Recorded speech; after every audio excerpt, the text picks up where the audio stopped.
I just moved into my new apartment, excited to start fresh.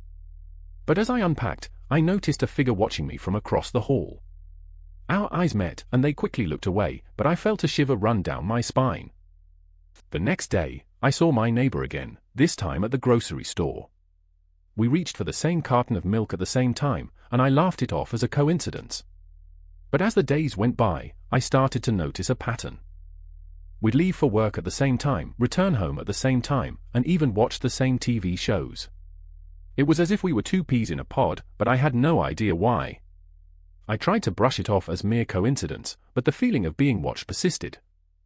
One evening, I saw my neighbor walking towards my door. My heart skipped a beat as they raised their hand to knock. I hesitated, wondering what they wanted, but as I opened the door, my blood ran cold.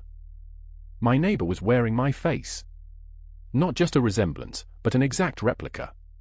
I stumbled backward, tripping over my own feet as they smiled and said, "Hello, neighbor." I tried to process what I was seeing, but my mind was a jumble of fear and confusion. My neighbor, or whoever they were, started to mimic my movements, mirroring every step, every gesture. I felt like I was losing my sense of self. As the days passed, the mirroring continued.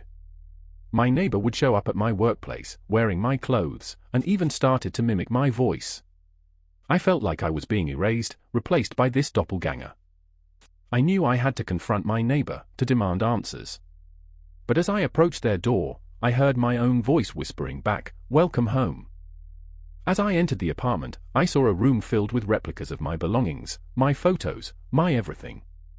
And in the center of it all, my neighbor, wearing my face, smiled and said, "I knew now."